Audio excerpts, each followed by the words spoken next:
La escritura va a implicar procesos simultáneos, procesos cognitivos simultáneos, ¿no? Se va a dar, por ejemplo, la activación de regiones sensoriales, de regiones visuales y también la activación de las regiones del lenguaje y de regiones motoras, ¿no? Sobre todo aquellas relacionadas a las habilidades visomanuales y a la coordinación, a la motricidad fina. Entonces van a estar integradas múltiples áreas cerebrales, por lo cual es un proceso pues muy complejo. Su producción se da mediante la grafía. En la siguiente diapositiva vamos a explicar qué es la grafía. ¿Por qué es complicado escribir? ¿No? Para nosotros que ya hemos alcanzado, ya hemos conquistado la escritura, no nos parece un proceso tan complicado. Sin embargo, para aquella persona que está aprendiendo a escribir, es un proceso complejo, no solo por lo que él percibe, ¿no? Sino por lo que sucede a nivel cerebral. Al igual que la lectura, la escritura va a modificar nuestro cerebro. ¿Por qué? Porque al igual que la lectura, la escritura no es un proceso, como habíamos dicho, innato, natural. Necesitamos de la escolarización, de la práctica, de poner en práctica estos movimientos manuales, el pensamiento, la creatividad y todo eso. Entonces, necesitamos organizar mentalmente la información y después esto se va a plasmar mediante movimientos de las manos, ¿no? Precisamente o específicamente de la mano con la que escribimos. Entonces, son dos procesos muy complejos que tienen que juntarse y ser llegar a ser fluidos, ¿no? Imagínense que pensara, digamos, nosotros pensamos en algo y esto tardar unos 10 minutos en procesarse y después de estos 10 minutos recién podríamos escribirlo. Sería un proceso demasiado, pues, moroso, poco práctico, ¿no? Entonces, nuestro cerebro nos da la posibilidad de pensar y comenzar a escribir en el acto, coordinar lo que pensamos con los movimientos de nuestras manos. Así que básicamente ese es el concepto que podríamos tener sobre la escritura, la coordinación entre todos nuestros procesos cognitivos y nuestros procesos o nuestras habilidades manuales. ¿Qué es la grafía? Habíamos dicho que la escritura se va a manifestar mediante la grafía. Y bueno, pues vamos a ver. La grafía es una palabra que viene del griego grafé y significa literalmente escritura. Refiere a la manera de representar gráficamente los sonidos. Entonces, en este proceso de escribir vamos a darle una forma, ¿no? Vamos a darle un símbolo, un signo, una representación a los diferentes sonidos que conforman nuestra lengua. Y este concepto puede vincularse a la utilización de un signo o una letra para la representación de determinados sonidos, ¿no? Bueno, vamos a ver qué sucede en nuestro cerebro cuando escribimos. Tenemos que remontarnos al siglo de 1800, a mediados de 1800 aproximadamente, y hablar de un personaje muy importante para el estudio de la lectoescritura, que es Joseph Jules de Jering. Él es el pionero en estudiar estas habilidades. Él ha estudiado lo que es la alexia, que sería una incapacidad total, por ejemplo, para una de las expresiones del lenguaje, y también trastornos afásicos, ¿no? La imposibilidad de hablar u otras características de la afasia. Allá, hace muchos, muchos años, en 1881, él analiza el caso de un paciente. Él era un médico neurólogo y pues ve a un pacientito que había sufrido un accidente cerebrovascular. Posterior a este incidente, el paciente queda, en primer lugar, afásico, y paralelamente él observa que este paciente había quedado imposibilitado de escribir, no podía escribir. Entonces le llama la atención mucho este suceso y lo empieza a investigar. En estas épocas no había tomografías, no había resonancias, no había electroencefalogramas, no había nada de eso. Entonces, la única manera que se tenía para estudiar el cerebro, para acceder pues a esta entidad, era mediante estudios post-mortem, ¿no? Estudios anatomopatológicos que se realizaban una vez que el paciente o la persona habría fallecido, ¿no? Entonces, en la autopsia, Dejerin descubre una lesión en la circunvolución angular izquierda. Esta región la hemos visto precisamente en el tema de la lectura, ¿no? Una de las regiones implicadas en la lectura. Entonces, él plantea que la circunvolución angular estaba ligada a los procesos de escritura también. El aporte que hace Dejerin es diferenciar por primera vez entre la lectura y la escritura, ¿no? Él nos dice que son procesos independientes y son procesos separados, diferentes. Si bien se relacionan, uno puede influir en el otro, van de la mano, pero pueden afectarse de manera separada. Entonces, antes, hasta la época de Dejerin, se consideraba que la lectura y la escritura eran básicamente un mismo fenómeno, ¿no? Pero él describe que son dos cosas, dos procesos con características muy individuales. En 1891, 10 años después del inicio de sus estudios, él empieza a escribir con mucho más detalles sobre la neuroanatomía de la escritura, ¿no? Y él nos habla de un concepto interesante que es el almacén ortográfico de la escritura. Según él, esta capacidad, este almacén ortográfico, que es la manera en la que nosotros escribimos las palabras, se encontraba en la circunvolución angular, que sería el área 39 de Brodmann. A partir entonces de Dejerin, pues vamos a ver que se han realizado algunos otros estudios en cuanto a lo que es la escritura. Los aportes principales de Dejerin, pues, serían los que hemos mencionado, ¿no?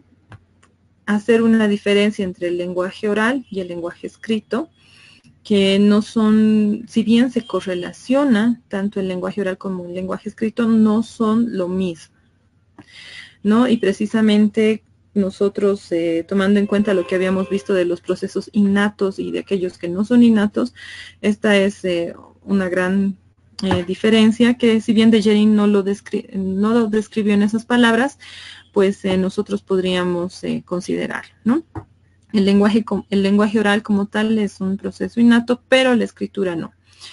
Y él decía que la escritura dependía de en esas épocas se consideraba que la escritura dependía de la capacidad de hablar. Entonces se creía que si una persona no podía hablar, automáticamente no podía escribir. Entonces él dice que no es así. Hay personas que por alguna razón pueden quedar incapacitadas de hablar, pero pueden mantener todavía la capacidad para la escritura. Entonces, ese era el sustento que él utilizaba para decir que eran procesos diferentes. Bueno, ¿qué mecanismos estarían implicados en la grafía o en la escritura? Vamos a tener las regiones cerebrales del lenguaje, de la lectura, implicados en lo que es la grafía, pero a esto le vamos a sumar lo que sería la activación de músculos y articulaciones. Entonces, sumado a todo el proceso de la lectura, vamos a asociar la actividad de regiones motoras, principalmente de la corteza frontal. Entonces, de ahí va a ir la orden mediante las vías eferentes hacia los músculos, especialmente de la mano con la que la persona escribe, para que puedan ser ejecutados los movimientos exactos para la grafía. Entonces uno no escribe algo distinto a lo que está pensando, sino que tenemos la capacidad de escribir aquella idea, aquella palabra, aquella letra en la que estamos pensando, y esto se da de manera automática y de manera súper veloz. Bueno, en cuanto a algunas otras investigaciones, algunos otros aportes sobre la neuroanatomía de este proceso, vamos a ver lo siguiente, ¿no? Tenemos que tomar en cuenta que en cuanto a la escritura no existen tantas investigaciones como lo hay para el lenguaje oral o como para la lectura. Entonces, los datos que existen sobre la escritura no son amplios, no son grandes, no se han tomado poblaciones amplias, sino se han hecho estudios en grupos reducidos, por lo cual los resultados pues pueden variar entre estudios, ¿no? Incluso se han encontrado en algunos casos pues datos contradictorios, en algunos casos no se han podido repetir las investigaciones y bueno. Sin embargo, lo más relevante que hemos podido sacar de los estudios sobre la escritura es la participación de la circunvolución supramarginal, la región insular, y estos se verían afectados, por ejemplo, y nos darían como resultado una grafía fonológica. En cuanto al tipo de agrafia fonológica y superficial, vamos a hablar un poco más adelante. Y bueno, más que todo se han estudiado las lesiones, ¿no? Pacientes que de pronto manifestaban lesiones en determinadas regiones y quedaban incapacitados para cierto tipo de escritura o para cierto tipo de manifestación del lenguaje. Entonces, en base a ese análisis se ha podido pues evidenciar que esas regiones estaban relacionadas con ciertas funciones del lenguaje escrito, ¿no? Después, la región temporal posterior izquierda, el área 37 de Brodmann, ha sido relacionada con la recuperación ortográfica, que quiere decir con la capacidad de evocar las palabras y cómo éstas se escriben. Generalmente, en la mayoría de la población, el lenguaje va a estar lateralizado en el hemisferio izquierdo. Entonces, esto aplica para el lenguaje oral, para la lectura y para la escritura. Los componentes centrales de la escritura se localizan en la corteza temporal posterior inferior izquierda. Son algunos estudios que se han realizado, son algunos datos que se tienen. Vamos a hablar en cuanto a la escritura de dos tipos de procesamiento. Vamos a hablar de los procesos centrales y de los procesos periféricos. En base a este análisis de procesos centrales y periféricos también se va a hacer la clasificación de las disgrafías. No van a ver las disgrafías centrales y las disgrafías periféricas. Entonces, ¿a qué nos referimos con un proceso central?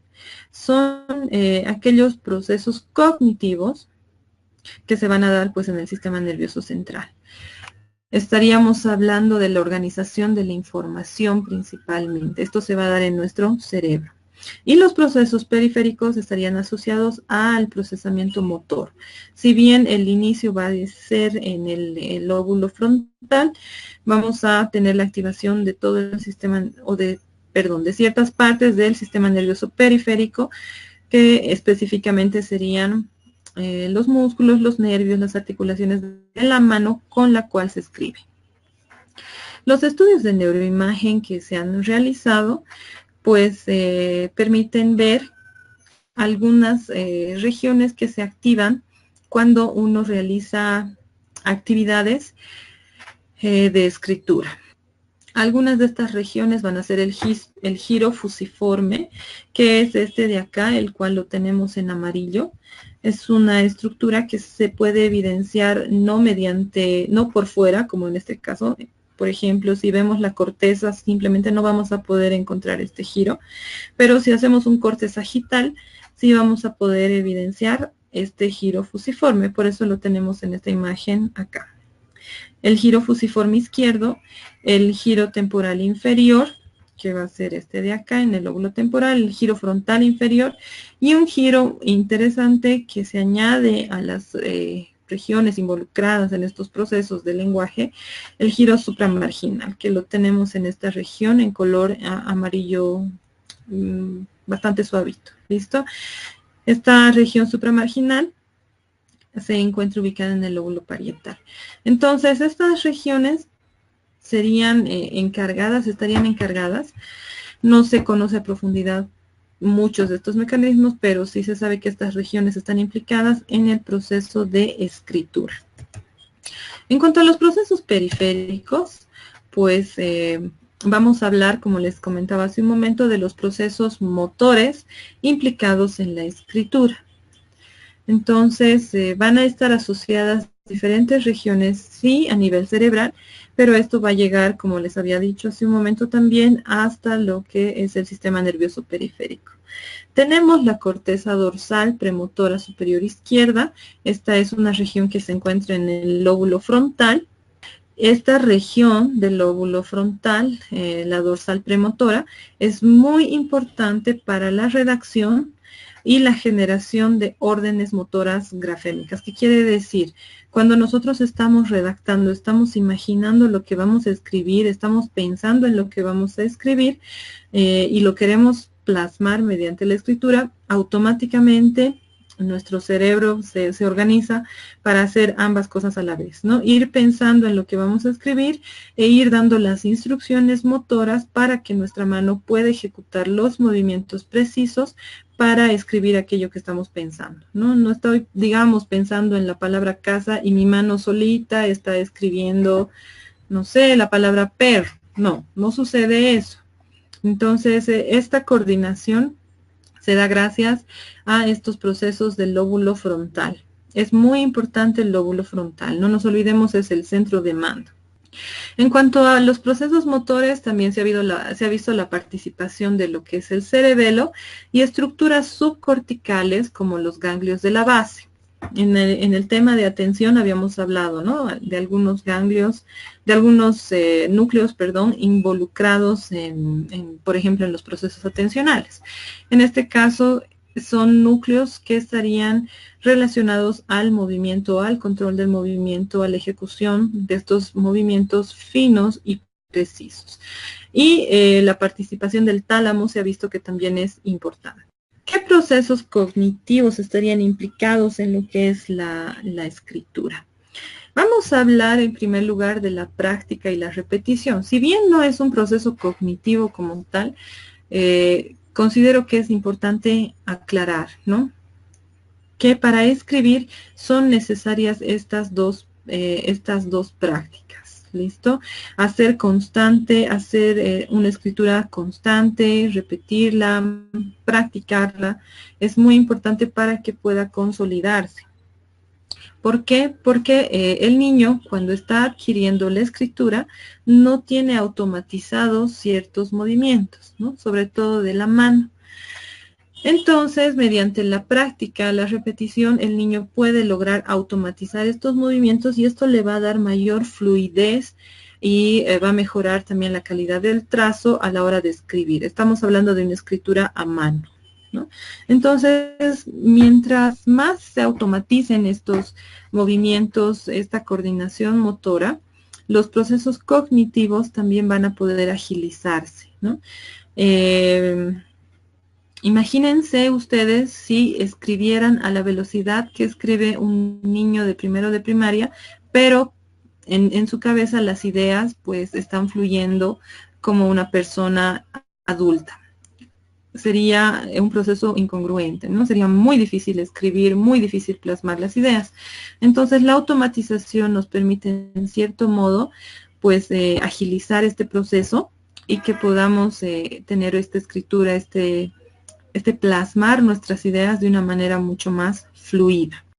Bueno, vamos a hablar de algunos aspectos de la motricidad, principalmente de la motricidad fina, que es la que a nosotros nos interesa en esta ocasión, pero vamos a ejemplificar qué es lo que sucede con la escritura. Al igual que en otras habilidades o en otras disciplinas en las que se tiene que emplear lo que es la coordinación cognitiva y motora, y necesitan de la práctica, la escritura no es la excepción. Entonces, en todos aquellos procesos, habilidades que nosotros veamos que requieren de la integración de estas dos habilidades, de esta concentración, de ¿cómo se diría?, esta actividad cognitiva amplia y obviamente también la actividad física. Cuando veamos que estas dos cosas tienen que ir unidas, pues estamos hablando de procesos similares a los de la escritura. ¿Ya? Entonces, la automatización se logra mediante una práctica constante, ¿no? Por ejemplo, un músico que está aprendiendo a leer partituras, pues ejecutará o tocará el instrumento de una manera mucho más lenta, los dedos se tardarán en acomodarse, etcétera, etcétera. Entonces, la práctica constante, el ejercicio constante, le va a dar mayor fluidez y coordinación al movimiento, a los movimientos de sus dedos, ¿no? Lo mismo, por ejemplo, en una gimnasta, no sé, o en otros deportes. Entonces, necesita de la práctica para afinar estos movimientos y hacerlos cada vez más fluidos, más veloces. La práctica constante también nos permite alcanzar estos niveles de experticia y algo muy importante que es la velocidad en la ejecución. Entonces, para la escritura es lo propio, ¿no? La práctica nos va a permitir, por ejemplo, escribir de una manera mucho más rápida. Los niños que están aprendiendo a escribir, pues lo hacen lentamente. ¿Por qué? Porque están aprendiendo y porque no han alcanzado pues este nivel de práctica, ¿no? Es por eso que es necesario que se practique la escritura. Y la práctica en estas habilidades que combinan procesos mentales superiores y procesos motores, pues permite que estos circuitos neuronales, que estas redes neuronales cada vez se afiancen más, ¿no? Sean mucho más prácticas y al ser más automáticas la ejecución también es mucho más fácil. Entonces, no podemos decir que hay actividades motoras aisladas a nuestro sistema nervioso central, excepto, por ejemplo, el arco reflejo, que es un movimiento a nivel periférico, ¿no? Sin embargo, el resto de los movimientos sí está regulado por nuestro cerebro, pero ustedes mismos se habrán dado cuenta que hay actividades en las que el nivel de exigencia cognitiva, concentración, atención, memoria y demás es mucho más elevado y esto va a repercutir en el nivel de ejecución motora. Entonces, dentro de todas esas actividades podríamos considerar a la escritura una muy importante. Así que la escritura necesita pues un gran ejercicio cognitivo, pero también una muy buena coordinación motora fina y la integración de estos dos procesos. En cuanto a la escritura a mano, va a haber la activación de diferentes regiones cerebrales. Generalmente los niños realizan la escritura a mano en el colegio, ¿no? Entonces, tenemos que analizar qué sucede en estos casos. Para poder escribir a mano vamos a tener la participación de procesos perceptivos y motores. Tenemos que tener un buen nivel de integración visomanual. La percepción visual también es importante. La sinestesia y la propiocepción, que es la capacidad de darnos cuenta, ¿no?, de los movimientos que realiza nuestro cuerpo, de la posición de nuestro cuerpo. La atención sostenida también es importante para la escritura. La memoria de trabajo, que nos permite pues tener en la mente la información con la cual estamos trabajando. Y los procesos de evocación. A continuación vamos a ir viendo a detalle algunos de estos procesos que son necesarios para la escritura a mano. Entonces, cada uno de estos va a ir activando diferentes regiones cerebrales, por lo tanto, la actividad de la corteza cerebral durante la escritura es amplia. En primer lugar, vamos a hablar de la importancia de la motricidad fina. La motricidad fina, como ustedes saben, es el manejo, digamos, adecuado en este caso de los movimientos finos, específicamente de las manos. La motricidad fina al momento de escribir va a permitir que las letras o pues la grafía que se esté realizando tenga una determinada forma, tamaño y posición. Por eso, cuando se está aprendiendo a escribir, se utilizan las hojas famosas, las cuadriculadas, ¿no? Entonces, en base a esto, vamos guiando, ¿no? Vamos entendiendo que cada letra, por ejemplo, las mayúsculas ocupan 2 cuadrados, las minúsculas en un solo cuadradito. Entonces, vamos dándole una forma, vamos estructurando el tamaño y la posición de estas letras. En los niños que no han desarrollado una buena motricidad fina, vamos a observar dificultades para estas habilidades, ¿no? Para mantener, por ejemplo, la forma de la letra, para mantener el tamaño de la letra, para pues igual, ¿no? Poner en buena posición las letras, puede ser que el niño se vaya hacia arriba o hacia abajo, o altere las posiciones de las letras, de las palabras. Sobre todo puede suceder al inicio, pero ya cuando ha pasado la etapa inicial de la escritura, digamos en tercero o cuarto de primaria, esto sería inaudito y si se presenta estaríamos frente a un problema de la escritura. Continuamos con la motricidad fina. La motricidad fina va a permitir también ya cuando estamos escribiendo que se den 3 sucesos: el aislamiento, la clasificación y el momento del movimiento. El aislamiento, que quiere decir que podamos separar las palabras, ¿no? Que no escribamos todo junto, sino que yo sé que él es una palabra, le doy un espacio, a continuación escribo la palabra perro, termino de escribir, le doy un espacio y continúo, bueno, con la palabra que sigue.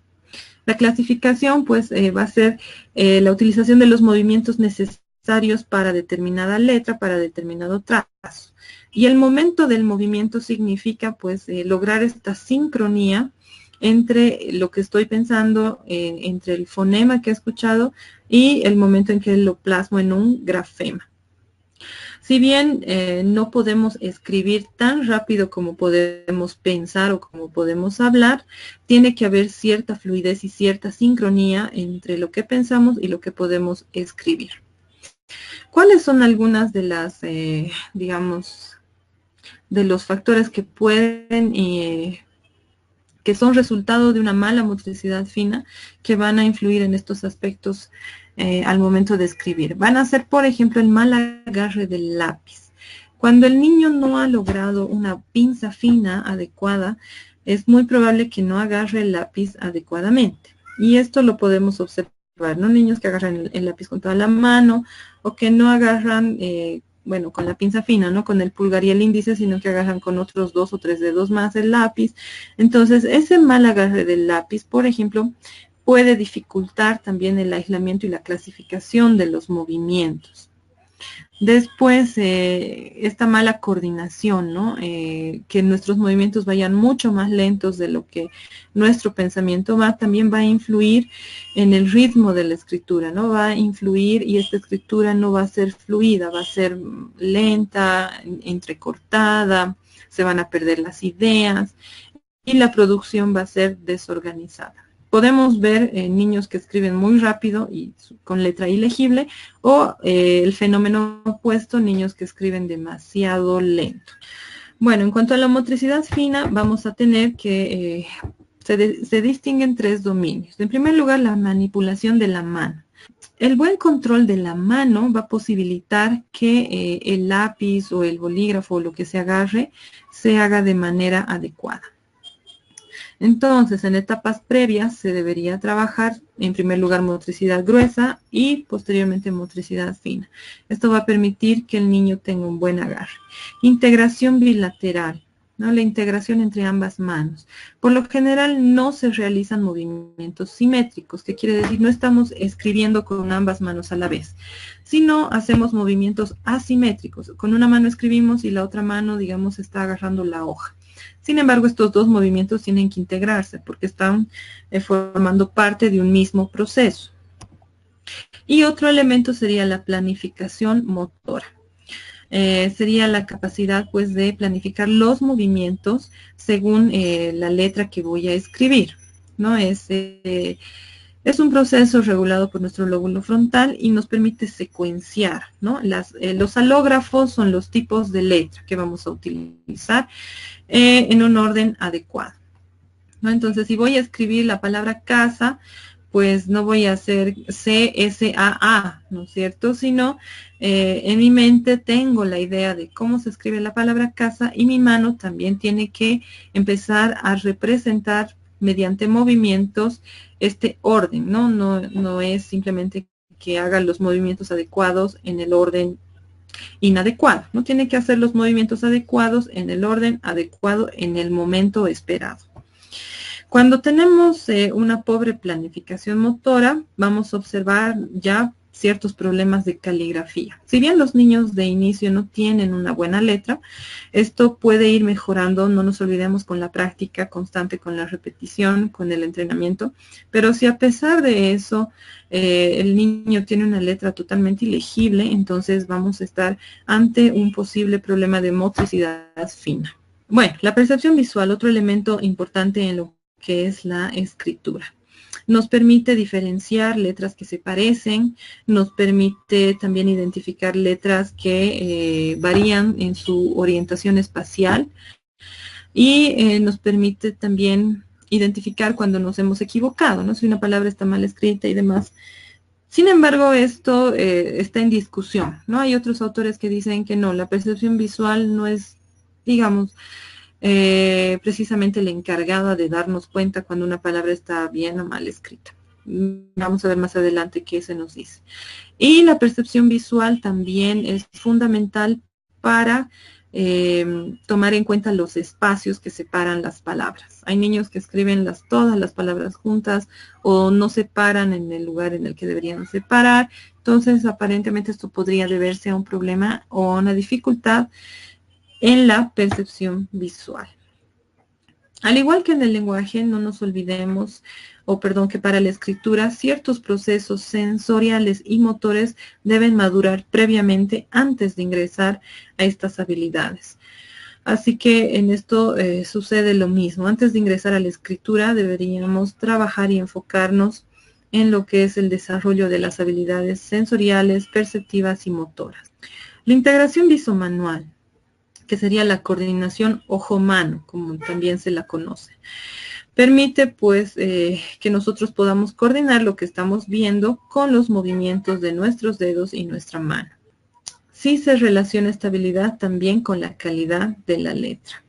El desarrollo adecuado de estas dos habilidades, tanto de la motricidad fina, de la coordinación, ojo-mano y de la motricidad fina, nos van a dar muchas ventajas, ¿no? Esto, como ustedes tal vez saben, han debido ver, se trabaja preferentemente en etapas previas a la escolarización, ¿no? En el preescolar o cuando el niño es chiquito deberíamos darle mayor énfasis a trabajar estas actividades de coordinación ojo-mano, estas actividades de motricidad fina, ¿no? Y se puede realizar mediante diferentes tipos de tareas, de juegos, principalmente de juegos, ¿no? Trabajar esto va a permitir que el niño tenga menos dificultades al adquirir los programas motores para la escritura. Entonces, un niño que ha trabajado más, primero la motricidad gruesa y posteriormente la motricidad fina, va a tener menos dificultades para adquirir los patrones, ¿no?, de movimiento para la escritura. Y por otra parte, el beneficio de esto es que podemos dirigir nuestros esfuerzos cognitivos al aprendizaje del contenido, ¿no? Podemos ver en los niños que tienen dificultades de aprendizaje un fenómeno que se debe a esto, ¿no? El niño, si bien ya de por sí ha tardado más tal vez en aprender a leer y escribir que sus compañeros, todavía no ha automatizado, digamos, ciertos movimientos y tiene que estar, por así decirlo, descifrando, ¿no? Palabra, digamos, mesa. Entonces, mesa.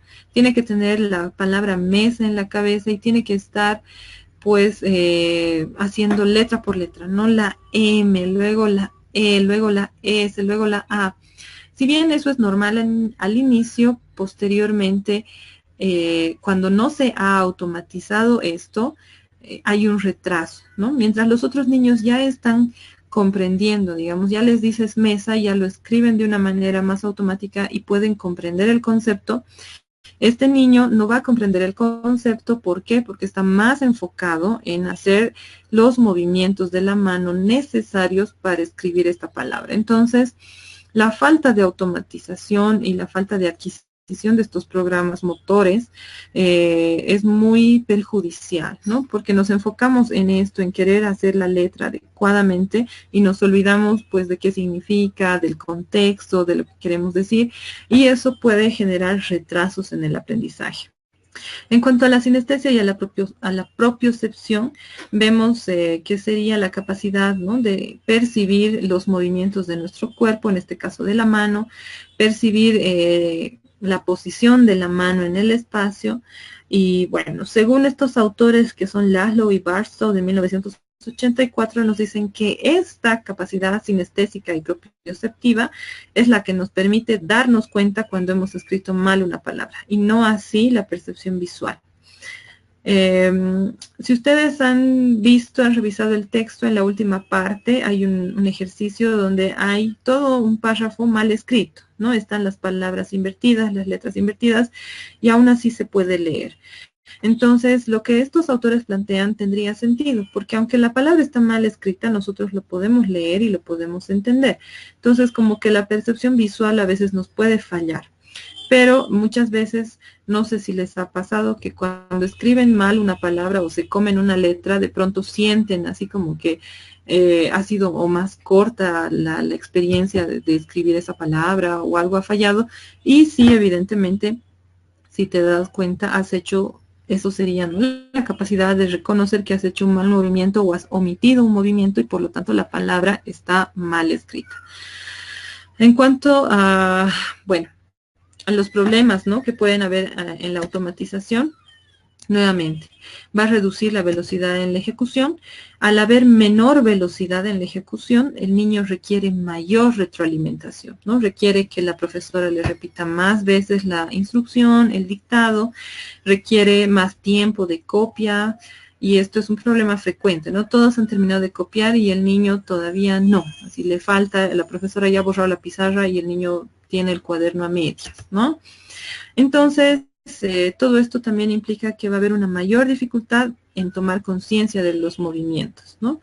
Entonces, menor práctica, menor velocidad, necesita mayor esfuerzo para escribir, y estos movimientos no se consolidan, se vuelve como un círculo vicioso. Otros factores que podemos tomar en cuenta, que si bien los debe analizar un especialista, principalmente en cuanto al bajo tono muscular, que puede ser secundario a alguna patología neurológica o alguna otra condición del niño, el bajo tono muscular puede influir también en la forma de sujetar el lápiz, ¿no? Que este niño requiera más esfuerzo para agarrar el lápiz, o el trazo sea muy débil, o el trazo, bueno, no se puede entender. Entonces, si ustedes en algún momento pueden identificar que este niño aparentemente tuviera un músculo atrofiado, pues sería bueno derivarlo, en este caso, a un neuropediatra que le haga la revisión necesaria, ¿no? Y tenemos otros casos, como sería la tensión muscular, ¿no? Si bien la tensión muscular es un problema generalmente asociado a la edad adulta, actualmente los niños también pueden presentar tensión muscular, que puede ser muchas veces asociado a lo que es el estrés. Entonces, cuando los músculos están muy tensionados, en el caso de la mano, también va a influir en el flujo de los movimientos. Esto va a repercutir, ¿no? El trazo va a ser más lento, va a ser más torpe y va a ser con mucha más fuerza. El niño se va a cansar, puede que experimente dolor en la mano, etcétera, etcétera. Entonces, igual requiere de la intervención, pues, en este caso de psicología, del especialista necesario. En cuanto a la memoria de trabajo, nos permite tener en mente la información, ¿no? Imagínense si ustedes piensan en una idea y de pronto, mientras la están escribiendo, se olvidan de la idea, no pueden tener en la cabeza todas las palabras que habían formado parte de esa idea, sería imposible escribir, ¿no? Entonces, la memoria de trabajo es fundamental para lograr lo que es la escritura. Durante los procesos de aprendizaje tiene también un papel importante, ¿no? Entonces, si yo estoy escribiendo la palabra, no sé, mamá, si me olvido qué viene antes de mi segunda sílaba, no voy a poder, pues, darle un sentido a toda la palabra. O si me olvido cuando se hacen los dictados, ¿no? Mi casa es bonita. Entonces, mantener esta información, mi casa es bonita, mientras plasmo esto de manera escrita, nos permite escribir toda la oración. Pero si me olvido de los elementos, o qué me ha dicho, cómo era, entonces va a ser muy difícil también lograr escribir ciertas cosas. La memoria a largo plazo también es importante porque es como nuestra biblioteca, ¿no? Es como el lugar donde están almacenados todas nuestras ideas, nuestras experiencias y demás. Y cuando vamos a escribir es de donde nosotros sacamos la información, ¿no? Voy a escribir, por ejemplo, de lo que he hecho el fin de semana.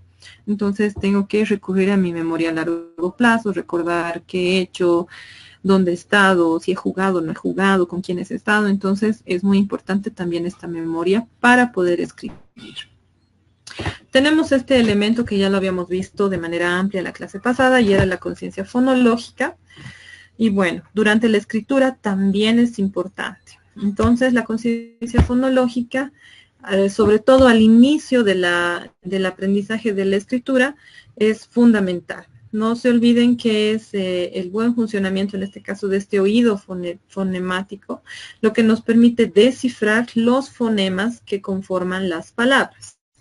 Pero aquí le vamos a agregar un paso más, ¿no? No solo voy a identificar los fonemas de las palabras, sino les voy a dar una forma, lo voy a asociar a un grafema, ¿no? Entonces, el sonido, el fonema S o S, pues se asociará a un signo, a un símbolo específico, a un grafema, ¿no? Que será la letra S en su forma escrita.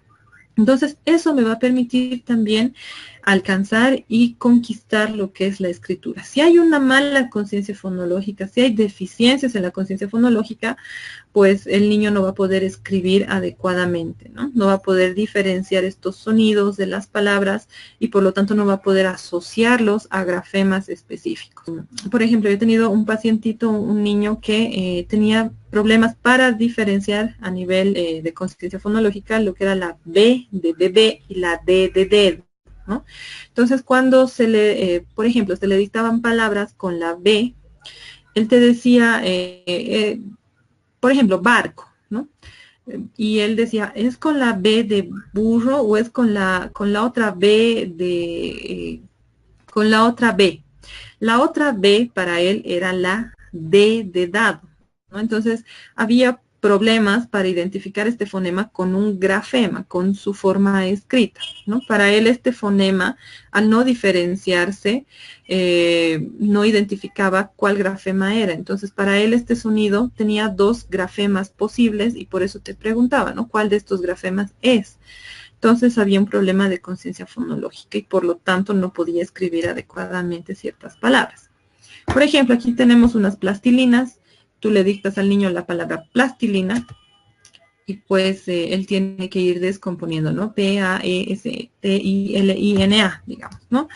De forma auditiva, ¿no? Ese es tal vez el mayor reto de aprender a escribir, que dependemos totalmente de nuestro oído fonológico. Entonces, muchas dificultades se van a hallar en fonemas similares. Puede ser por su forma, su orientación o por cómo suena. Importante. Esta habilidad de segmentar las palabras y comprender sus elementos más pequeños, que sería comprender los fonemas, es muy importante para la conversión del fonema al grafema. Cada sonido tiene su grafema. Un sonido no puede tener dos grafemas, como en el ejemplo que les daba, ¿no? El sonido B no puede representarse con la letra B y con la D, ¿no? La B se representa con la letra B y los sonidos de la D con la letra D. Entonces, es muy importante pues el oído fonemático, fonológico, para que el niño pueda convertir un fonema en grafema. Vamos a tener otros factores que serían el léxico fonológico. Habíamos dicho que el léxico es el almacén de palabras, ¿no? En este caso, el léxico fonológico es como decir el almacén de los sonidos que conforman nuestro idioma. Entonces, el niño tendría que estar familiarizado con todos los sonidos que forman parte de su idioma. El niño tendría un léxico fonológico y por lo tanto podría ser mucho más fácil recuperar de este léxico los sonidos, al igual que sería, digamos, para una persona que tiene más vocabulario, poder sacar de este léxico, de este vocabulario, diferentes palabras, ¿no? Entonces, cuanta más facilidad tenga el niño para recuperar palabras habladas, más facilidad también va a tener para recuperarlas de manera escrita. Esta es una de las razones por las cuales se plantea la idea de que un trastorno específico del lenguaje a largo plazo también va a repercutir en la adquisición de la lectoescritura. La repetición. Cuando un niño dice algo o cuando están aprendiendo a hablar, el adulto siempre le repite, ¿no? O a veces el niño tiene curiosidad por alguna palabra y el adulto le dice, ¿no? Esto es mariposa, ¿no? Mariposa, y el niño repite la palabra hasta aprender.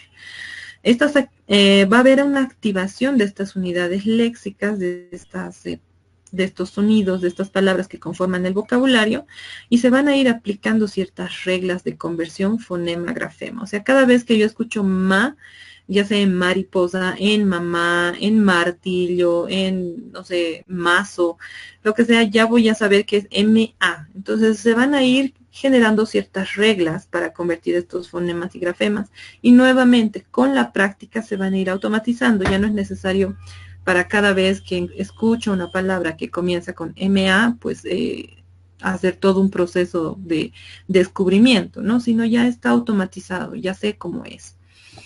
Y finalmente tenemos la palabra en su forma ortográfica. Esto es muy importante para lo que sería la ortografía. Cuando hemos almacenado en nuestro léxico estos fonemas y grafemas, pues tenemos idea de cómo se representan las palabras. Pero cuando esta representación fonema-grafema no está almacenada en nuestra cabeza, pues no sabemos cómo se escribe, ¿no? Y nos ha debido, creo que nos ha pasado a todos en algún momento que de pronto nos encontramos frente a alguna palabra ante la cual no sabemos cómo se escribe, no sabemos, digamos, si es con S, con C o alguna otra característica, ¿no? Entonces eso se debe a que no está almacenada en nuestro léxico fonológico. Las etapas del aprendizaje de la escritura. Bueno, en su texto está con otro nombre, pero les voy a pedir que tomen en cuenta esta de aquí, que está mucho más, bueno, más clara. Sin embargo, es análoga, ¿ya? En su libro, en el texto está, por ejemplo, la etapa silábica como inicial, y la silábica alfabética está con otro nombre, pero se refiere a las mismas etapas, ¿ya? Sin embargo, les voy a pedir que consideremos esto, ¿no? La etapa presilábica, silábica, silábica alfabética y la etapa alfabética.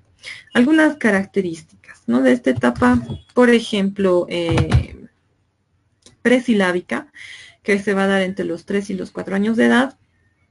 El niño, si bien ya va a empezar a diferenciar que no es lo mismo un dibujo y una letra, todavía no tiene la capacidad de reconocer que la palabra escrita es producto del pensamiento, ¿no? Que es, por ejemplo, escribir es plasmar ideas, es plasmar el pensamiento. Y todavía no hay esta correspondencia entre el fonema y el grafema.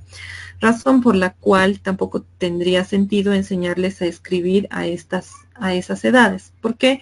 Porque no hay esa conciencia, no hay esa idea de que esta letra que están ejecutando corresponde con un sonido de su lengua, de su idioma. Entonces, para ellos es simplemente un tipo de dibujo, ¿no? Es dibujar letras. Posteriormente tenemos la etapa silábica, que es entre los 4 y los 5 años, donde ya hay un proceso de comparación, diferenciación y búsqueda del sentido para las producciones, ¿no? De pronto el niño empieza a copiar letras y según él ha escrito algo, ¿no? Te lo lee. Si alguna vez les ha sucedido, bueno, a mí sí, con algunos niños con los que he trabajado, ellos escriben cualquier letra y bueno, te dicen, ¿no? He escrito, aquí dice, no sé, mi casa o aquí dice mamá. Sin embargo, son obviamente a veces letras incluso al azar que no se correlacionan para nada con lo que él dice que está escrito, ¿no? Pero ya son los inicios, ¿no? Ya son los inicios. Todavía no hay la correspondencia entre fonema y grafema. Igual, 4 o 5 años todavía no hay esta idea de que un sonido corresponde con un signo, con un símbolo específico. Razón por la cual, repito, no tendría sentido enseñarles a escribir a esta etapa, ¿no? Silábica alfabética. Ya entramos a esta etapa de los 5 a los 6 años donde ya se empieza a reconocer el valor sonoro de las letras, ¿no? Y es, bueno, vamos a, por ejemplo, correlacionando con lo que habíamos visto de la conciencia fonológica, a ver que ya hay mayor conciencia en el trabajo de las sílabas, ¿no? Ya hay mayor conciencia en que una palabra se puede dividir, se puede segmentar en estas unidades que serían las sílabas y que cada sílaba suena diferente. Y finalmente tenemos la etapa alfabética, que sería el inicio de la etapa escolar como tal, aunque ahora creo que ya el primero básico empieza mucho más antes, pero por ejemplo en países, por ejemplo como Finlandia, el niño va a la escuela recién a partir de los 7 años y precisamente por este tipo de situaciones, ¿no? La etapa alfabética entonces iniciaría entre los 6 y 7 años aproximadamente y es aquí donde plenamente el niño comprende o ya tiene la capacidad, la maduración neurológica para comprender que un sonido representa o puede ser representado por una letra en específico. Ya vamos a poder ver que el niño ya puede comprender qué es una letra, ya puede comprender una sílaba, ya puede comprender qué es una palabra, que las palabras van separadas entre sí, ya va a poder empezar a estructurar oraciones y demás, ¿no? A partir de los 7 años hacia arriba. Obviamente la escritura no concluye a los 7 años, sino concluye con el saber escribir como tal. Esto debe, pues debe trabajarse mucho más, sobre todo en el tema de la ortografía, en la adquisición de vocabulario, lo que es la redacción, lo que es la elaboración de textos, lo que es la fluidez, etcétera, etcétera. Entonces, la escritura puede complejizarse todavía mucho más, es un trabajo de nunca acabar, es un trabajo que considero que aún hasta la vida adulta, pues se debería seguir realizando para perfeccionarla. La ruta hacia la palabra, les voy a pedir que esto por favor lo revisen, está en el texto, el tiempo nos está pisando y tenemos que ver el tema de cálculo, bueno, también, así que voy a saltar esto, revísenlo por favor. Bueno, en esta parte me parece importante simplemente resaltar que la ruta fonológica estaría relacionado al oído fonológico, a la utilización, ¿no?, de los fonemas para plasmarlos en grafemas. La ruta fonológica estaría empleada en el inicio de la escritura y también cuando nos enfrentamos a palabras nuevas que nunca hemos escuchado o en otro idioma. La ruta ortográfica significaría ya un proceso automatizado en el que hacemos uso de nuestro vocabulario, del léxico que hemos logrado, de la representación, ¿no?, de las palabras, que ya se supone que están almacenadas. Entonces, las faltas ortográficas estarían relacionadas a que estas palabras no están almacenadas en nuestro léxico. Por lo tanto, no sabemos cómo se representan, por lo tanto, las escribimos como mejor nos parece, ¿no? Bueno, haciendo uso de la vía fonológica, ¿no? Es como le escucho. Así que, bueno, esta sería la ruta ortográfica que la tendríamos nosotros los adultos. Bueno, y ahí ponía ejemplos de palabras que no necesitamos estarlas codificando elemento, fonema por fonema, sino que de una ya sabemos qué dice y las hemos visto estas palabras tantas veces que sabemos cómo se escriben, ¿no? Entonces, hemos visto, por ejemplo, la palabra ortografía tantas veces tan solo en esta presentación que sería difícil que alguien escriba ortografía, no sé, digamos que en vez de GJ, ¿no? Aparte que ahí habría un gran error fonológico, ¿no? Entonces, más o menos a eso se refieren estos elementos. Los tipos de escritura también lo tienen en el texto.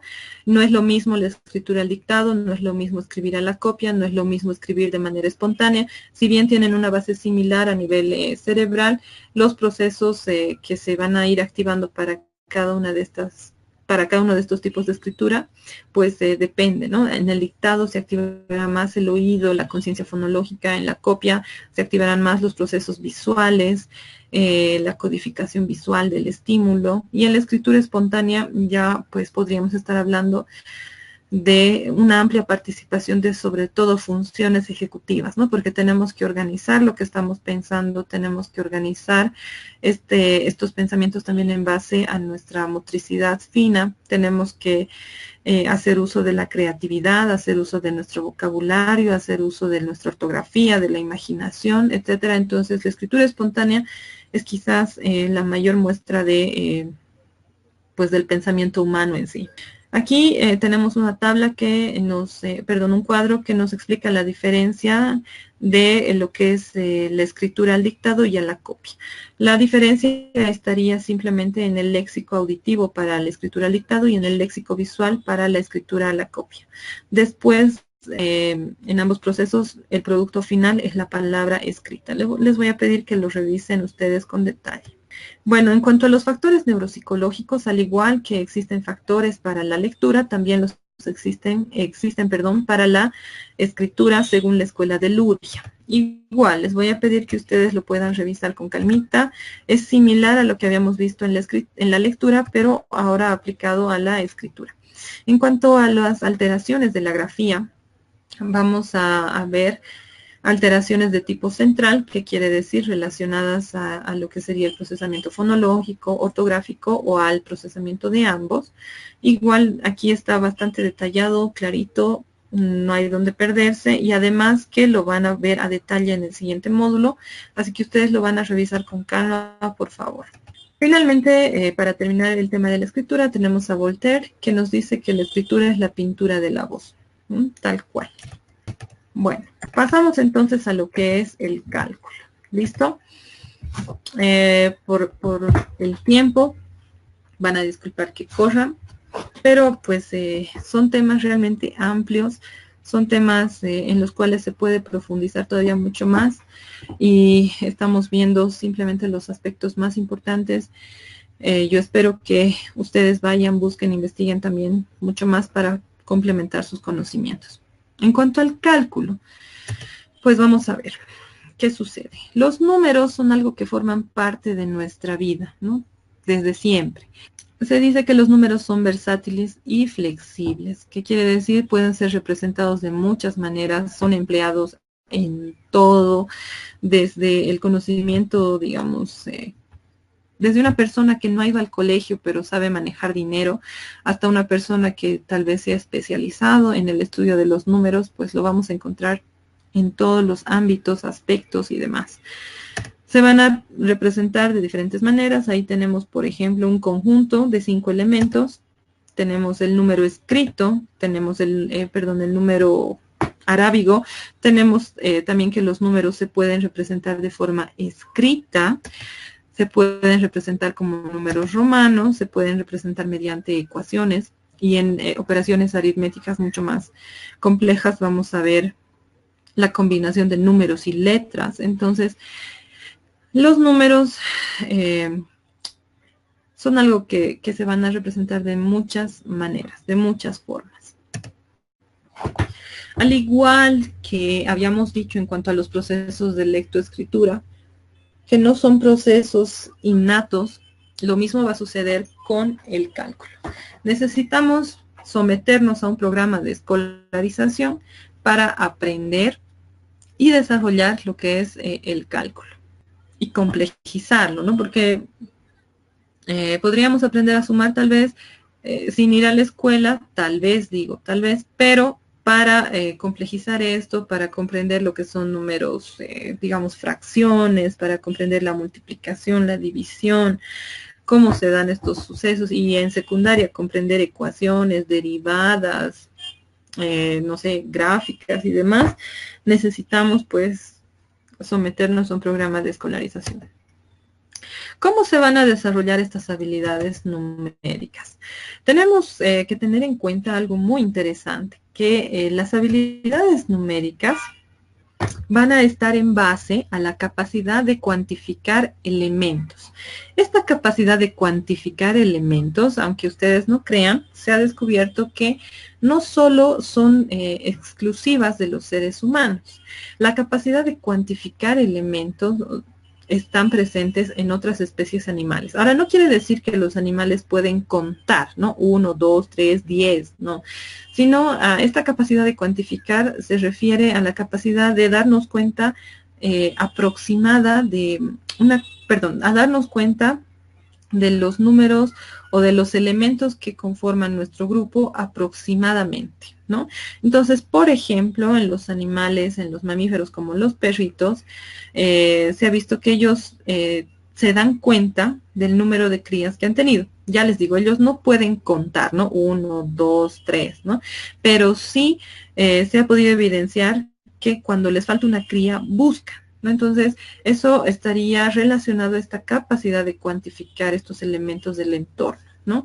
Ella, la hembra, digamos, la perrita que ha tenido sus crías, nuevamente repito, no puede contar, pero sí puede percibir aproximadamente que le falta una cría o le faltan 2 crías y puede irlas a buscar. Lo mismo en otras especies. Ahí tenemos la imagen de un bonito que estoy segura que muchos lo han visto en Facebook también. Es un videíto. ¿Por qué puede agarrar tanto, no? ¿Por qué se agarra tantas naranjas o mandarinas? No sé. Es precisamente también por esta capacidad de cuantificar, porque esta habilidad nos permite darnos cuenta de lo mucho y lo poco. Repito, no nos permite contar, ¿no? El mono en esta imagen no sabe que tiene, digamos, 10 naranjas, pero sí puede darse cuenta qué es mucho y qué es poco, ¿no? Y obviamente ligado al instinto de supervivencia, uno sabe que en este caso mayor alimento es mayor posibilidad de sobrevivir, ¿no? Entonces estaría relacionada a esta capacidad de cuantificar. Y por ejemplo, ¿no? En animales que son mucho más, que son también territoriales y que viven en manadas, alguna vez, no sé si se han preguntado, a mí sí me pasaba, ¿cómo, no sé, cómo pueden darse cuenta de quiénes pertenecen a la manada? Porque al final todos parecen lo mismo, ¿no? Los lobos todos parecen iguales. ¿Y por qué no sucede que alguno viene y se mete a la manada y listo, ¿no? Y los demás están tranquilos? Sucede también gracias a esta capacidad de cuantificar, ¿no? De darse cuenta de quiénes forman parte del grupo, de cuántos elementos aproximadamente hay en el grupo, y en base a eso uno puede darse cuenta de que cierto elemento está por demás, digamos, que cierto elemento no corresponde a este grupo, y bueno, además de otros mecanismos, ¿no? El olor, etcétera, etcétera, que tienen los animales, ¿no? Entonces, esta capacidad de cuantificar también la tenemos los seres humanos y se va a ir desarrollando desde etapas anteriores a la adquisición del cálculo, a la adquisición de estas nociones de sumar, restar, que generalmente inician en primero básico. Bueno, esta capacidad de cuantificar nuestros elementos del entorno se llama numerosidad o sentido numérico. Podríamos decir que esto sí es innato, pero ya les digo, no está relacionado a la capacidad de aprender a sumar, a restar, a dividir, a multiplicar. Si bien es la base, si bien esto es innato, necesita nuevamente, les repito, de la escolarización para complejizarse. Entonces, este sentido de numerosidad o sentido numérico, pues nos permite percibir el número de objetos aproximado, ¿no? Es lo que nos permite hacer una cuenta aproximada. No sé si alguna vez ustedes han visto en un grupo, ¿no? A ver cuánta gente aproximadamente habrá aquí, ¿no? Entonces, no sé, aproximadamente unos 30, 40, sin necesidad de contar 1, 2, 3, no 40, ¿no? Sino esta capacidad pues es gracias a este sentido numérico. ¿Listo? Y principalmente nos permite darnos cuenta de lo poco y lo mucho, ¿no? Entonces, si bien no podemos contar o el niño no puede contar o tal vez no puede sumar, restar todavía a sus 3, 4 años, ya podrá darse cuenta lo que es poco y lo que es mucho. Este sentido numérico nos va a facilitar posteriormente la comprensión de otras nociones que son necesarias para ingresar a lo que es el cálculo. Entonces, por ejemplo, ¿qué nos permite este sentido numérico? Nos permite tener el principio de correspondencia de 1 a 1. Por ejemplo, no sé si ustedes han visto lo que son las regletas de Cuisinert. Se trabaja mediante elementos, por ejemplo, este cuadradito representaría una unidad, ¿no? Entonces, el rojo sería el número 2 o serían 2 unidades. En este método se trabaja en inicio no cuantificando 1, 2, 3, sino haciendo la correspondencia 1, 1. Por ejemplo, esto, el 2, o en este caso la ficha que representaría el número 2, no contamos 1, 2, sino contamos 1, 1. Entonces, este 2, este número 2 está conformado por 1 y 1. Esta es la capacidad de corresponder uno a uno los elementos. Y es una de las cosas que deberíamos también trabajar en los niños antes de que aprendan 1, 2, 3, sino que un elemento está conformado por unidades y estas unidades es 1, 1, 1. Digamos, en el caso del número 3, no es 1, 2, 3, sino es 1, 1 y otro 1. Son 3 unos, entonces van a formar un número 3. Bueno, es muy interesante lo de las regletas. Si en alguna oportunidad ustedes pueden pues ver cómo funciona esto, creo que sería interesante, sobre todo si les gustaría intervenir en lo que es cálculo. Las propiedades numéricas de los conjuntos. Entonces, este sentido numérico también nos permite posteriormente comprender las propiedades de los conjuntos en base a lo que habíamos visto, ¿no? Primero, ver dónde hay poquitos, dónde hay más o menos, dónde hay muchos, comprender los elementos que conforman los conjuntos. ¿Qué más nos permite el sentido numérico? Gracias al sentido numérico vamos a poder comprender que hay conjuntos de elementos que no necesariamente van a ser visuales, pueden ser auditivos. Por ejemplo, en la evaluación neuropsicológica de Luria se trabaja mediante, hay un lugar en el cual se aplica ritmos y melodías, ¿no? Entonces uno hace, por ejemplo, y le preguntas al niño, ¿cuántas palmadas has escuchado? Entonces, saber que son 3, o saber que en el primer grupo y en el segundo grupo de palmadas, en el segundo grupo hay más elementos sonoros que en el primero, es también parte de este sentido numérico, ¿ya? Lo mismo con los sonidos. Percibir si hay 1 o 2 sonidos o si hay 10 o más sonidos, también es parte de este sentido numérico. Conjuntos de elementos sensitivos o abstractos, es algo muy interesante. Por ejemplo, en cuanto a un elemento o a un concepto abstracto sería, digamos, la familia. Entonces, cuando nosotros pensamos en la familia, que es un concepto abstracto, lo podemos representar o podemos darnos cuenta si tenemos una familia numerosa o una familia pequeña o quiénes conforman nuestra familia, ¿no? Y en cuanto a, digamos, estímulos o a conjuntos más sensitivos, por ejemplo, la mamá que puede darse cuenta si su bebé patea mucho o patea poco, entonces darnos cuenta, ¿no? Si los elementos que conforman un conjunto no son pueden ser sensoriales, va a ser gracias a este sentido numérico. El hecho, digamos, de que una mamá esté esperando 2 bebés en vez de 1, también pues percibir estas diferencias en el volumen, en el tamaño, en la cantidad de movimiento y demás, va a ser posible gracias a este sentido numérico. En cuanto a pequeñas cantidades, podemos contar pequeñas cantidades sin necesidad de emplear el código verbal, que quiere decir sin necesidad de estar 1, 2, 3, sino que automáticamente podemos ver algo y eso en nuestra cabeza ya está registrado, ¿no? Sin necesidad de estar contando. Bueno, el sentido numérico entonces es la base sobre la cual vamos a ir construyendo las capacidades numéricas complejas. ¿Qué tan complejas van a ser nuestras capacidades numéricas? Depende de nuestra escolarización. Y bueno, no necesariamente, si bien depende de la escolarización, no vamos a negar que muchas personas han llegado a cuarto de secundaria y pues no tenían muy claras muchas cosas de matemáticas, ¿no? Entonces, pues, y al igual que en la lectoescritura, todo empieza en las etapas tempranas. Los primeros 5 años son fundamentales, no solo para el desarrollo afectivo emocional del niño, básicamente para el desarrollo de muchas cosas posteriores. Bueno, en cuanto al desarrollo del sistema numérico verbal, ya en la siguiente etapa,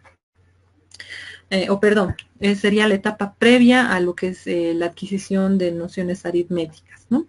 Vamos a tener que a partir de los 2 años de edad, el niño, junto con esta explosión del lenguaje, junto con la adquisición del lenguaje, va a empezar a contar, ¿no? Entonces es muy común ver en los niños todavía no saben escribir los números, todavía no podrían identificar en un conjunto cierto número determinado de elementos, pero ya pues cuando están subiendo las gradas, 1, 2, 3, y ya, tal vez no pasan del 3, pero ya están empezando a ejercitar esta capacidad de contar.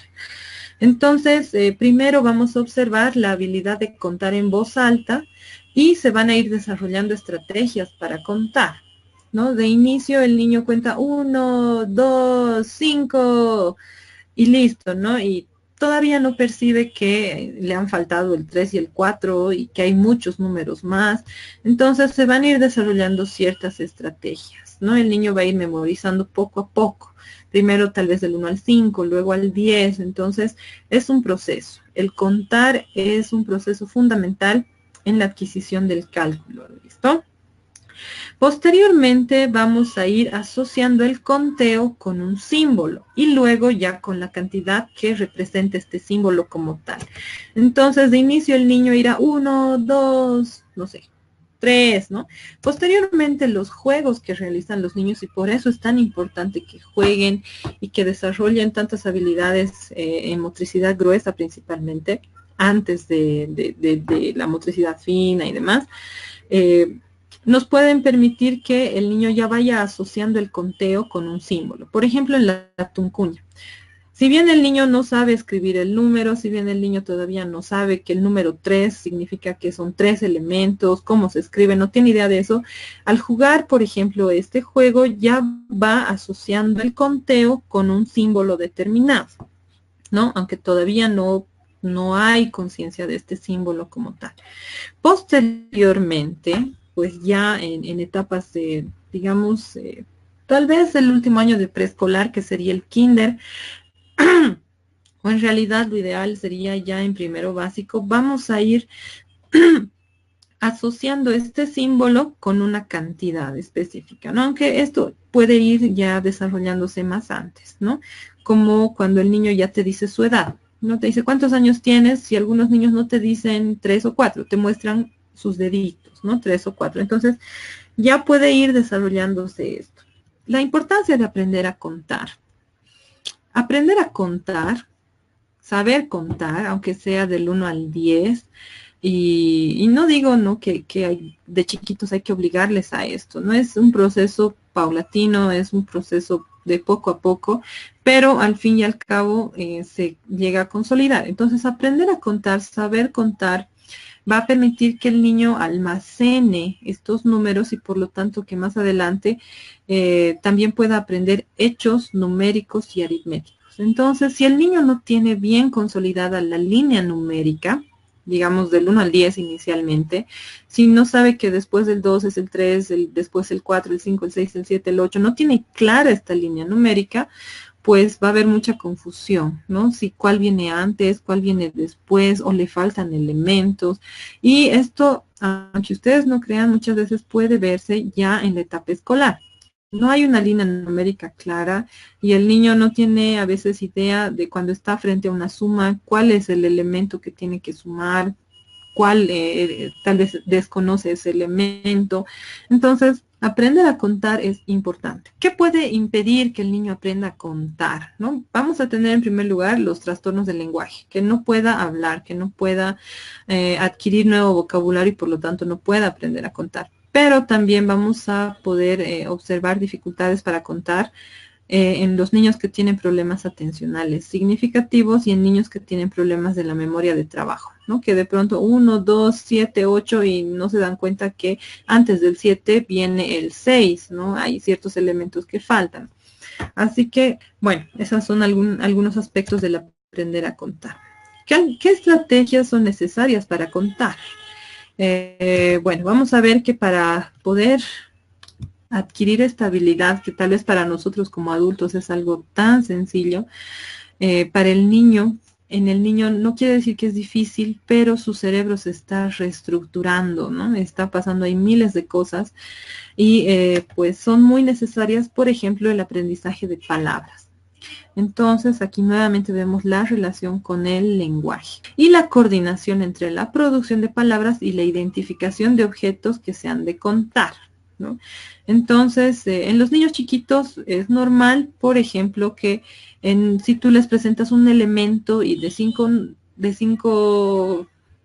objetos, digamos, pueden contar varias veces el mismo objeto, ¿no? Entonces ese conjunto tiene 5 elementos, pero el niño ha contado más, ha contado 7 o 10. ¿Por qué? Porque ha recontado un mismo objeto varias veces.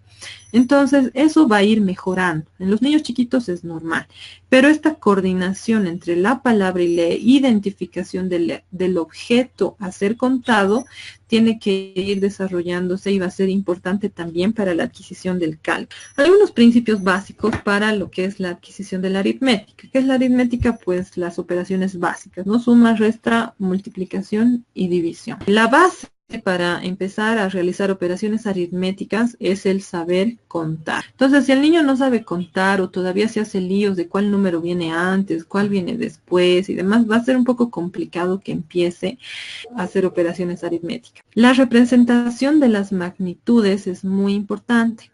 Y es ahí donde vamos a tener el primer problema cuando no hay una línea numérica consolidada. Si no tenemos la línea numérica del 1 al 10 bien consolidada, no vamos a poder ingresar al sistema decimal. Y el sistema decimal es fundamental para aprender pues ciertos procesos, bueno, no ciertos, todo lo que es aritmética y matemáticas en el resto del colegio.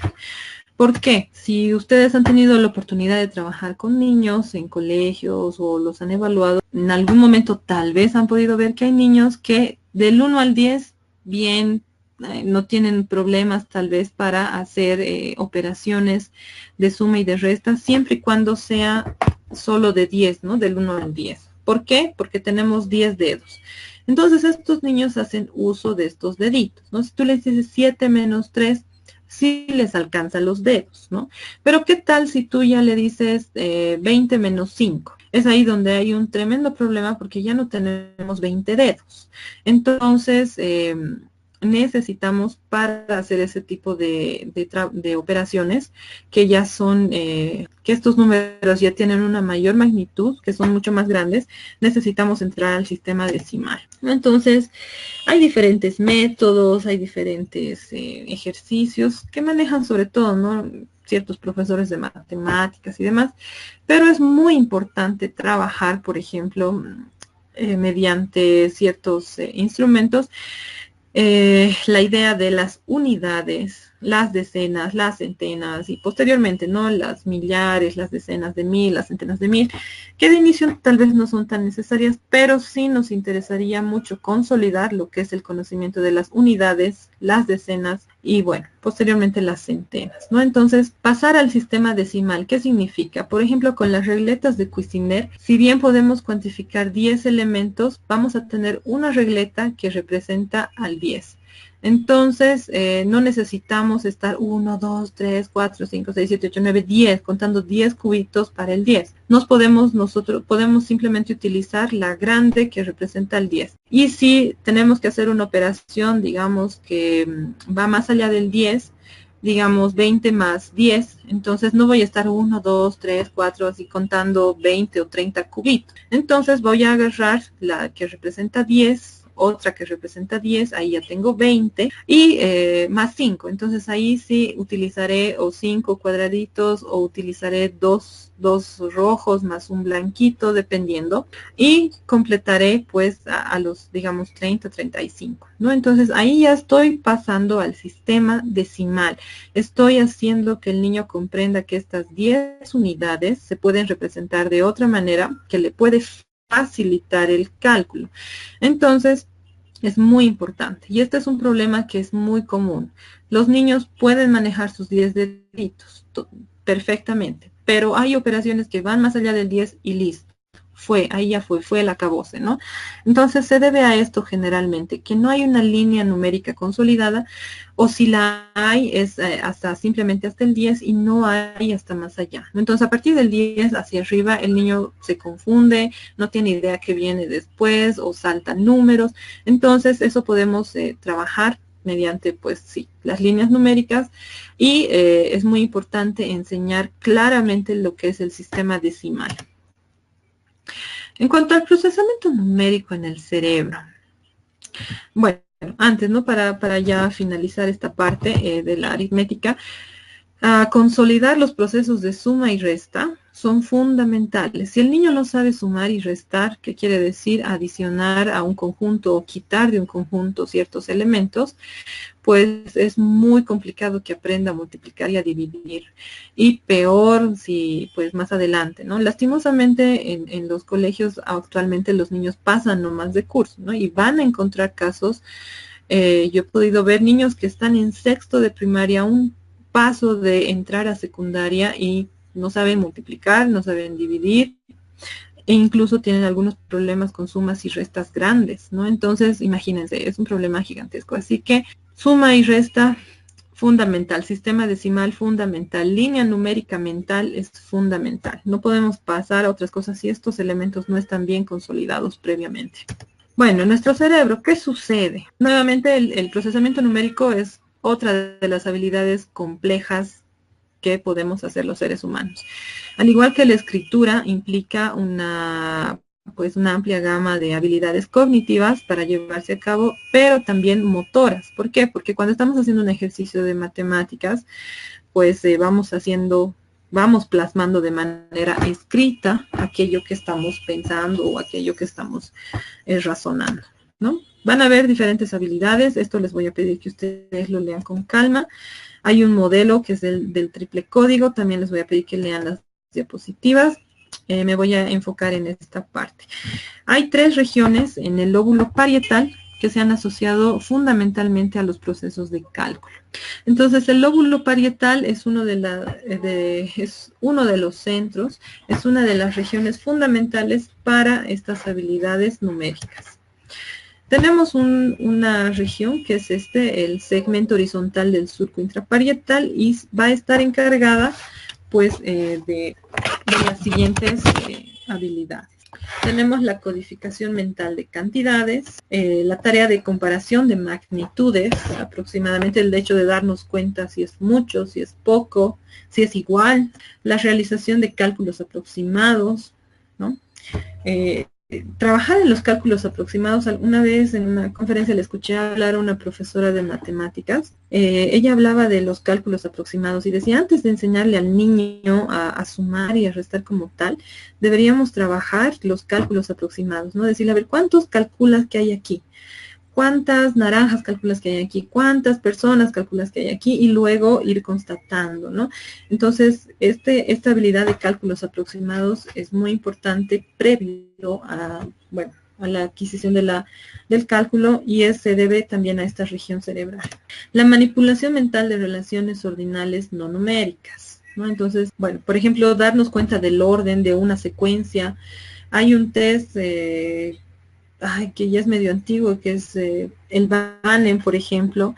Hay una parte en la que se evalúa lo que son secuencias, ¿no? La capacidad de secuenciar. Entonces, si bien es parte de las habilidades numéricas, pues no emplea como tal números, ¿no?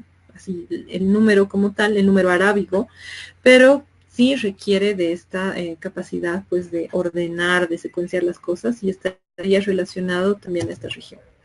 Características espaciales, fundamental, ¿no? Sobre todo cuando empezamos a avanzar lo que es geometría, lo que es concepto de volumen, ya de peso y demás. Entonces, ya no es solo un número plano, ¿no? Sino tenemos que empezar a ver los objetos de manera tridimensional, comprenderlos de otra manera y es muy necesario estas habilidades espaciales. El giro angular, que va a ser otra región, si ustedes se acuerdan, también está implicada en el lenguaje de manera muy fundamental, pero también está relacionada a estas habilidades de cálculo. Nos facilita, por ejemplo, comprender los aspectos lingüísticos de las matemáticas. Van estrechamente ligados. Niño que tiene problema de lectoescritura o de lenguaje es casi seguro que va a tener problemas en el área de cálculo. ¿Por qué? Porque a medida que se complejizan los contenidos en matemáticas, pues se va usando más el lenguaje. Por ejemplo, ya en tercero o cuarto básico tenemos los famosos problemas aritméticos. ¿Cómo están hechos los problemas? Pues son en base al lenguaje, no son redacciones, son palabras. Y si el niño no tiene una buena comprensión, no tiene una buena lectura, imagínense, peor comprender ese texto y relacionarlo con algún contenido, con algún aspecto numérico, va a ser pues una catástrofe. Entonces, está muy relacionado el lenguaje y el cálculo. Entonces, esta región nos permite comprender esto, ¿no? Por ejemplo, cuando se nos plantea un problema o en ecuaciones, cuando ya se emplean números y letras, nos permite comprender todo eso. Esta región también participa en tareas que precisan de un procesamiento verbal, ¿no? Igual relacionado al anterior. Nuevamente, como les decía, los problemas, y se me ha ido ahorita, tenía otro ejemplo más en relación a esto.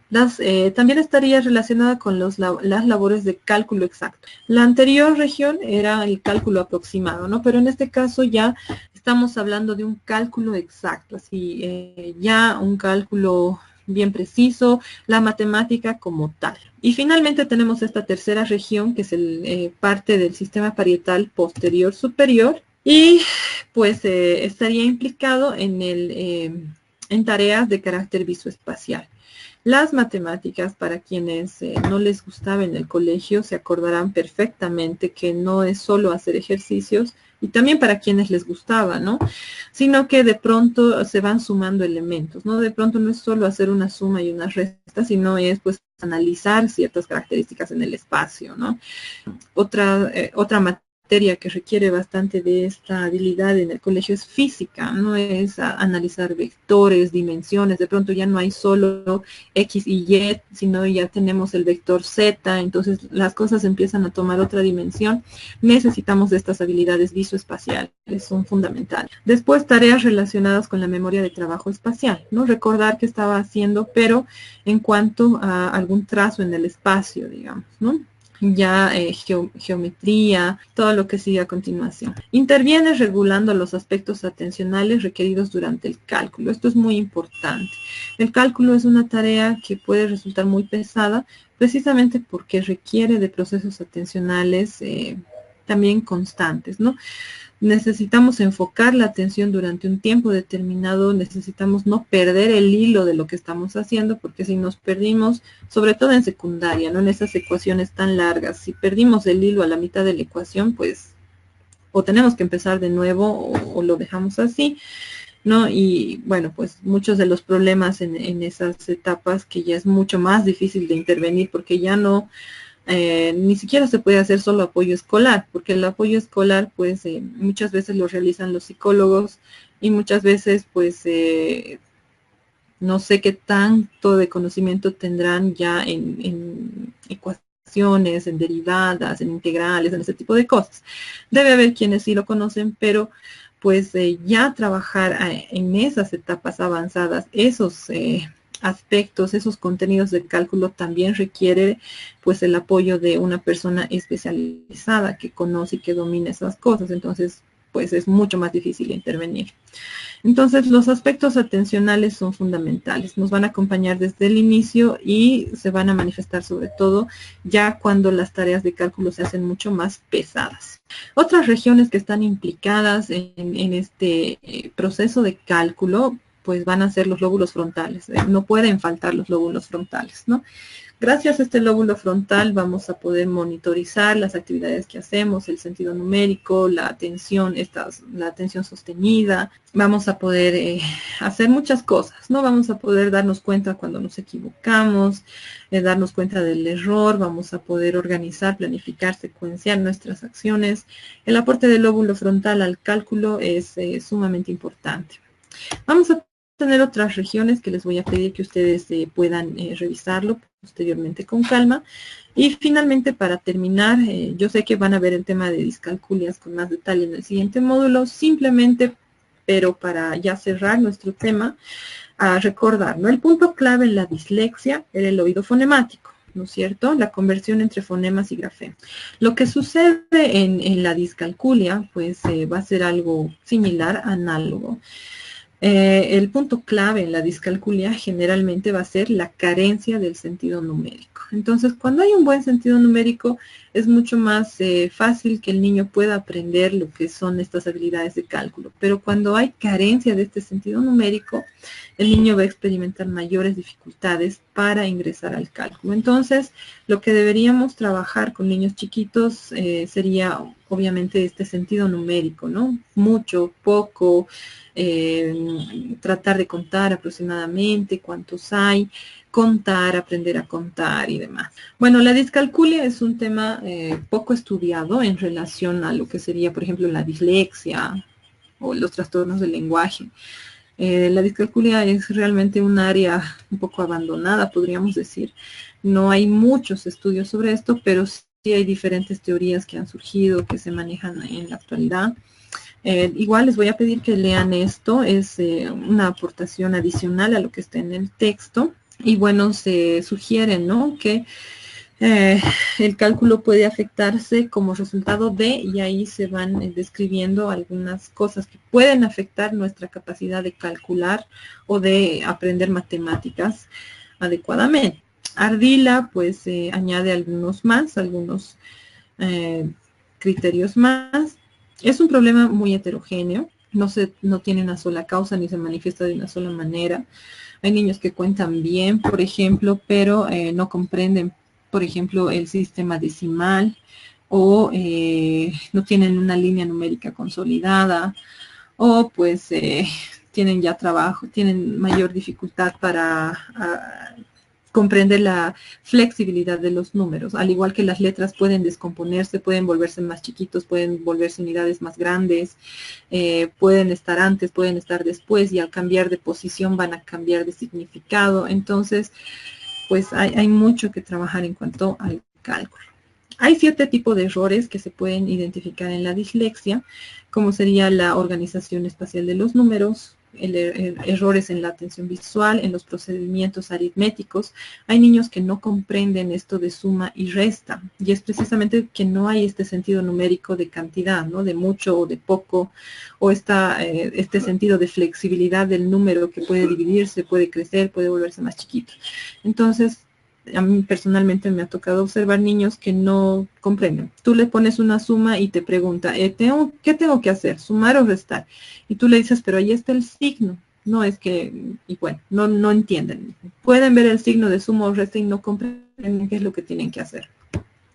Vamos a tener errores grafomotores también, errores en el juicio, en el razonamiento, en la memoria y errores por perseveración. Entonces, desde muy chiquitos es importante trabajar en lo que es el razonamiento, cantidades, el conteo y todo aquello. Esa sería pues la presentación en cuanto a nuestro último tema. Voy a pasar a revisar qué preguntas ha surgido de todo esto. Ya, bueno, en cuanto a la discalculia, no hay test como tal, lastimosamente. No hay test así tal cual. Lo que sí podríamos evaluar, por ejemplo, en niños chiquitos, son las habilidades de precálculo. Entonces, estas habilidades de precálculo sí nos permiten ver si el niño tiene estas nociones, este sentido numérico, y nos permite obviamente pronosticar si va a tener alguna dificultad o no más adelante. Para evaluar la discalculia, más que todo es una evaluación clínica. ¿Qué quiere decir? Sentarse con el niño y observar cómo resuelve ciertos problemas, ¿no? Por ejemplo, si puede, no hay un test, como les decía, específico para la discalculia, pero sí van a encontrar pruebas para evaluar lo que sería el funcionamiento aritmético o matemático. Entonces, en base a eso, por ejemplo, si ustedes pudieran acceder a lo que es la ENI, la Evaluación Neuropsicológica Infantil, en este test tienen una parte en la cual se evalúa habilidades académicas, que es lectura, escritura y cálculo. En la parte de cálculo van a encontrar pruebas desde escribir números, copiar números, escribir números al dictado, conteo, conjuntos, y obviamente hasta las operaciones, desde las más sencillas que son sumas, restas, multiplicaciones, divisiones, y en base a esos resultados pues se puede hacer un análisis si el niño tiene alguna dificultad, en qué áreas tiene la dificultad y si las habilidades del niño corresponden a la edad y al curso en el que está. Entonces, eso nos permite ver si hay algún problema de cálculo, algún tipo de discalculia, más que todo. Ya, sí, una prueba de discalculia como tal, entonces personalmente no la conozco, pero ya te digo, hay algunos tests que sí evalúan el área de cálculo y en base a eso tú puedes discernir si hay algún problema y en qué área está el problema. Después, también hay otro test que es interesante. Personalmente no lo tengo, pero sí lo conozco por algunos docentes que he tenido. Y se llama test de diagnóstico de las competencias básicas en matemáticas. Es el TEDI-MAT. Entonces, como les digo, no lo tengo, pero sí he podido ver más o menos qué es lo que mide. Tiene subpruebas que permiten evaluar lo que es el conteo, la capacidad de numerar, permiten evaluar el conocimiento del sistema arábigo, el numérico oral, nos permite pues ver si hay ya la capacidad de razonamiento para realizar operaciones y demás, ¿no? Obviamente una evaluación para un problema de aprendizaje no solo es en base a estos test, sino tenemos que aplicar otras pruebas, por ejemplo el WISC, Bender y otras pruebas complementarias para ver el estado de procesos visomanuales, la maduración visomanual, procesos perceptivos, procesos motores, todo aquello. En sí podríamos hablar de una discalculia a partir de los 6 o 7 años, ¿no? Para eso les recomiendo que revisen los criterios del DSM-5, ¿no? No podríamos hablar de una discalculia antes. ¿Por qué? Porque antes estamos hablando de habilidades precálculo, porque todavía el niño no tiene ciertas nociones que va a adquirir mediante la escolarización. Entonces, el primer año de primero básico es fundamental, ¿no? En el primer año los niños van a tener cierto avance, ¿no? Por lo menos van a terminar el año sabiendo contar, sabiendo identificar algunas cosas, tal vez haciendo algunas sumas y restas sencillas, ¿no?